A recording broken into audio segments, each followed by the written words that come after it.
Hello grade 8 students. In this video we're going to talk about our new lesson about the immune cells.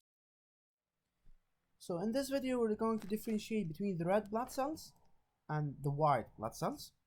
We will identify the cells involved in the immunity, in the immune reaction, and also we are going to determine the difference between the primary immune organs and the secondary immune organs. So let's start. First of all, let's talk about the blood. The blood is known to flow everywhere through the human body. Sure, we cannot live without blood. The heart pumps the blood to all our body cells, supplying them with oxygen and food. Also, blood carries proteins and other cell fragments. They are called platelets. These are important to let the blood clot where there has been an injury.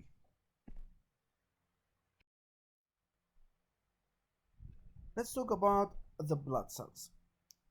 We have the red blood cells and we have the white blood cells. The red blood cells also they are called the erythrocytes, while the white blood cells they are called the leukocytes. So red blood cells they are called erythrocytes, whereas the white blood cells they are called the leukocytes. Leukocytes, erythrocytes. So red blood cells, the erythrocytes, they are small in size and many in number, whereas the white blood cells they are large in size and they are few in number. The red blood cells they are red in color, while the white blood cells they are not red in color. They have different colors, but that doesn't mean that they are white in color. The red blood cells they are called anucleated cells. What the meaning of anucleated?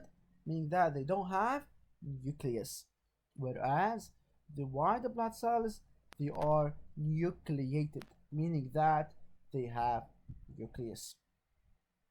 The role of the red blood cells, the erythrocytes, is to transport oxygen and carbon dioxide, whereas the role of the white blood cells is to defend the body.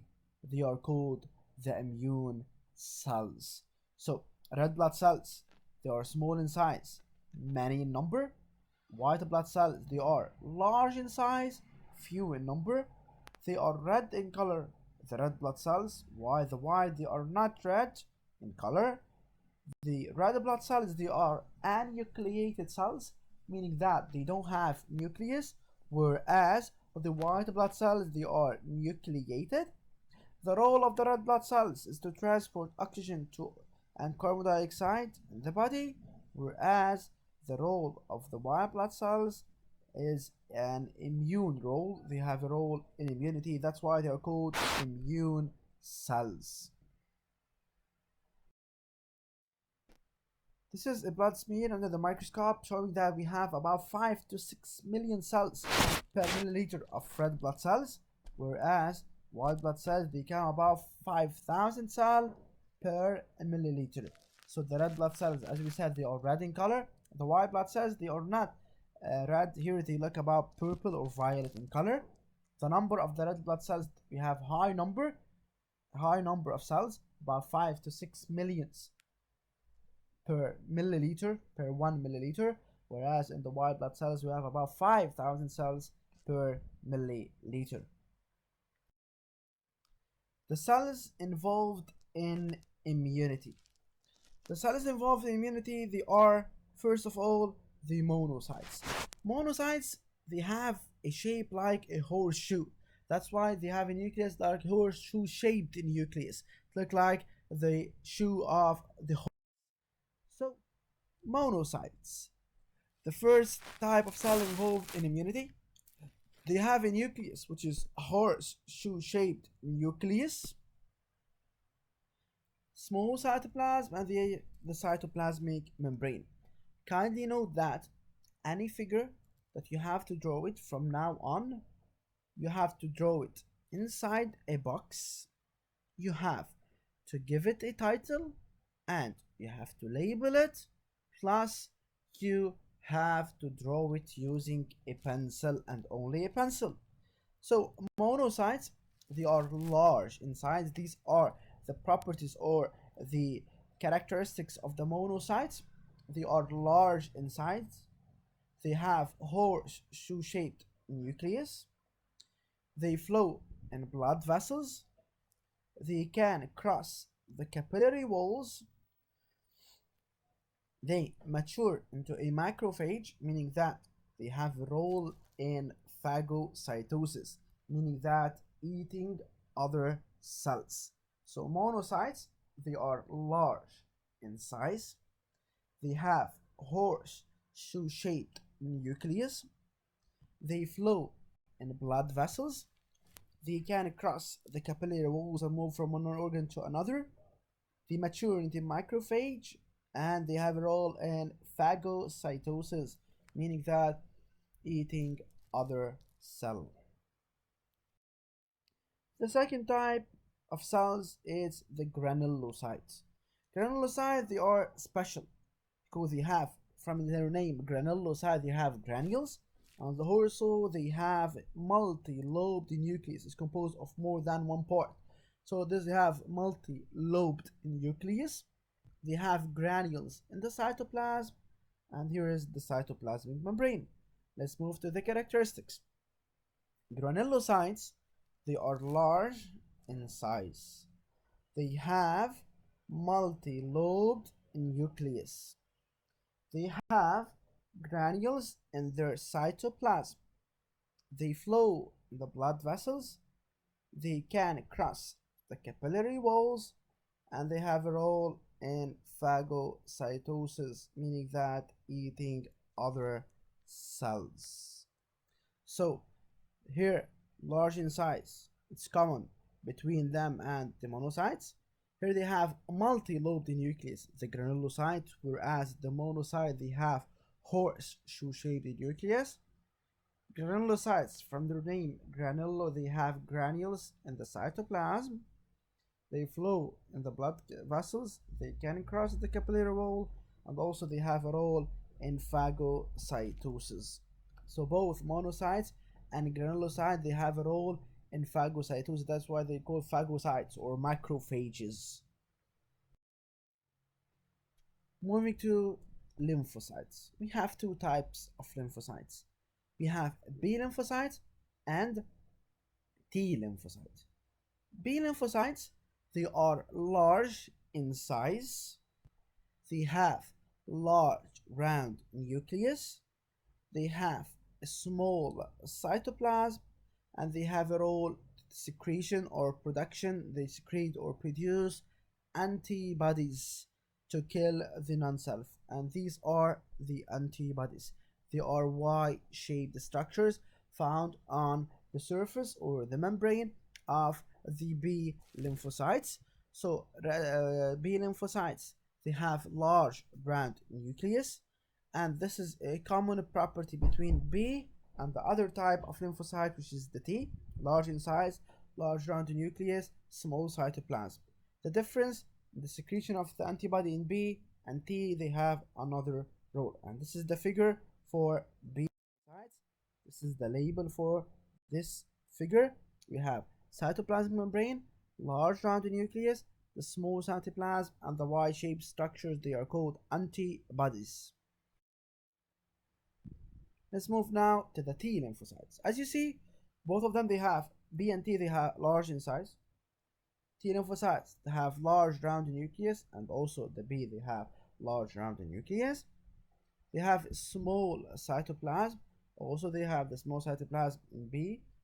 Role, they are killer cells. They use their TCR, T cell receptors. TCR, T, C for cell, R for receptor. TCR to kill the non-cell. So they have the same properties, unless B lymphocytes, they secrete antibodies. T lymphocytes, they are killer cells. They kill the non-self by the help of the TCR. R.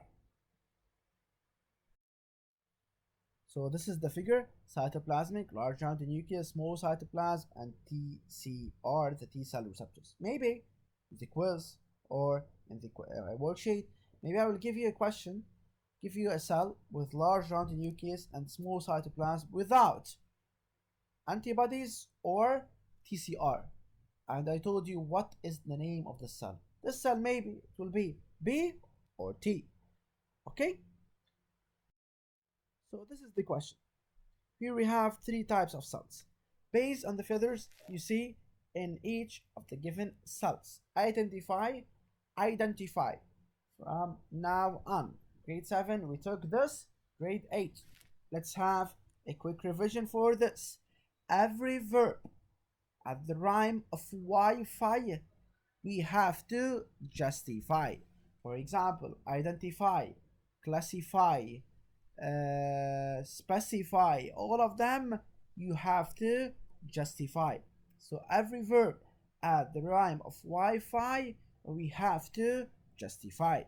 We have three cells A, B, and C. A has large rounded nucleus, small cytoplasm. Maybe it's B, maybe it's T. So it depends on the surface. If we have TCRs, so it's T. If we have antibodies, so it's B. Figure B, it's granulocyte. Why? Because it has multi-lobed nucleus, and you have to mention the characteristics of the granulocytes. You have to study them. C, it's the horseshoe-shaped nucleus, so it's the monocyte. Antibodies, they are Y-shaped proteins. They are secreted by B lymphocytes and not T into the blood. And antibodies, they are specific. For example, every antibody can bind to specific antigen or non-self antigen. So antibodies, they are specific. Now let's move to the organ of production and the organs of maturation. Bone marrow, thymus, spleen, lymph node. What's going on? Let's see. Immune organs. The immune organs, we have primary immune organs and secondary immune organs. Primary immune organs, they are the organs of production and maturation of the immune cells. So the primary immune organs, as I said, they are the organs of production and maturation of the immune cells. Whereas the secondary immune organs, what happens for them? Secondary immune organs, they are the site of the immune response. They are the site where the immune response will take place. Immune organs, as we said, primary immune organs and secondary. Primary immune organs, we have the bone marrow and we have the thymus. And the secondary immune organs, we have the lymph nodes and the spleen. Bone marrow, it's responsible for the production of all the immune cells and the maturation of only B lymphocytes. So bone marrow is responsible for the production of B and T, and it only matures B. I will repeat this. Bone marrow, it is responsible for the production of B and T lymphocytes. So it produces both B lymphocytes and T lymphocytes, but it only matures the B lymphocytes. So the maturation of B lymphocytes occurs in the bone marrow. So you can study it like this: bone marrow, B, bone, B, B lymphocyte. So B lymphocyte matures in the bone marrow. Okay? And both B and T, they are produced in the bone marrow. So bone marrow produces both B and T, and it only matures B. Whereas the thymus has a role of maturation of T lymphocyte. Thymus starts with the letter T. thymus, T, T lymphocytes, T. So both of them, they start with the letter T. So T lymphocytes, they mature in the thymus. So if I give you a question, for example, a person without bone marrow will have mature T lymphocytes. What do you think? If yes or no? If yes, how would they get the T lymphocytes? If they don't have bone marrow, there is no production of B or T. So there is no T to mature in the thymus. So the result will be no B nor T lymphocytes. No B or T lymphocyte. We don't have neither B nor T lymphocytes. So here you have to be careful about this. If there is no bone marrow, meaning that there is no B, no T, because bone marrow is responsible for the production of B and T lymphocytes, while thymus has a role of only the maturation of T. Let's move now to the spleen and the lymph node. Lymph node, it's the site where the immune responses against tissue infection takes place, whereas the spleen against the blood infection. So if you have a blood infection, the immune response will take place in the spleen, while if you have tissue infection, it will take place at the level of the lymph nodes. Okay, so be careful for this. These are the primary immune organs, the bone marrow and the thymus. We said that the bone marrow is responsible for the production of B and T and matures only B, whereas the thymus is only for the maturation of the lymphocytes. Secondary immune organs, the lymph node and the spleen. Lymph node is the place where the immune response against tissue infection takes place, whereas the spleen is the site where the immune response against blood infection takes place. This slide is a very important slide to study and understand.